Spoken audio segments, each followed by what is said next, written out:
Modern life is engineered for user experience.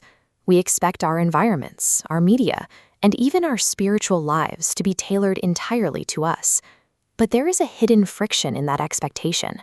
What happens when we project our casual, on-demand mindset onto an infinite, uncontrollable authority? This collision is laid bare on a map detailing the journey of the Ark of the Covenant. The Philistines captured the Ark, treating it as a spoil of war, a physical trophy they believed they could manipulate to prove their god's superiority. For 7 months, that assumption was violently dismantled. Their national idol, Dagon, was found shattered on the floor of its own temple, while the cities holding the Ark were severely ravaged by widespread outbreaks of tumors and sudden infestations of mice. The Philistines learned that this power could not be held captive. Forced to choose between their pride and their survival, they were left with no choice but to surrender the Ark and return it to Israel. In a desperate attempt to appease the wrath they had triggered, the Philistines prepared a guilt offering, crafting golden representations of the tumors and mice that had plagued them. Even then, they sought a way to prove if this was truly God or just a streak of bad luck.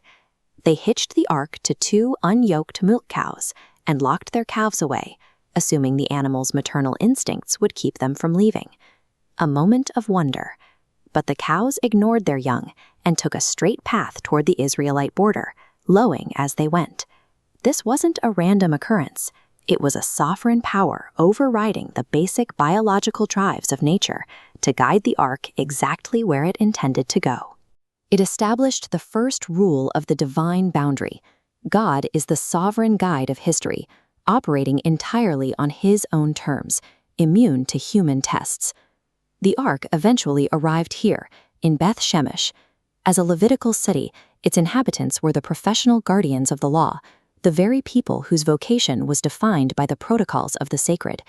Their initial response was a joyful sacrifice, but that celebration quickly devolved into a fatal error of casual, irreverent curiosity. They looked directly into the Ark, treating the absolute presence of God with the same casual familiarity one might show a common tourist attraction. The boundary was crossed, and the consequence was immediate.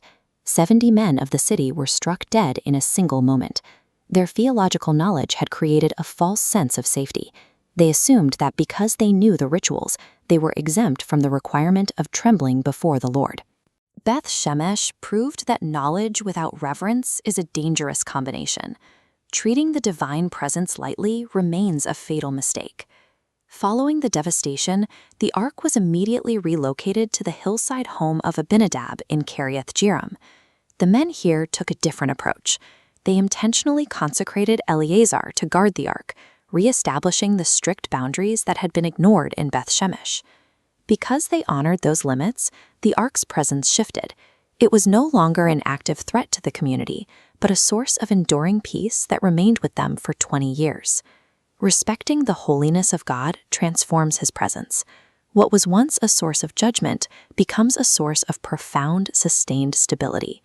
The journey of the Ark shows us that while God provides a way for us to return to him, he will always defend his own glory along the way. It forces a question about our own posture. Does our approach to the divine resemble the careful, intentional guard of Kiriath Jearim, or the entitled curiosity of Beth Shemesh? The history of the Ark suggests 3 pillars for a proper approach: a heart that acknowledges the weight of God's presence, a mind that submits to his word without trying to negotiate, and a life marked by deep, active humility. This humility is the active recognition that God is the sovereign creator, not a commodity designed to fulfill our wishes or fit into our modern comforts. God's presence is a power that either consumes the casual or sustains the reverent. When we remember our place and honor the boundary, the holiness that once brought judgment becomes the quiet, enduring center of a life.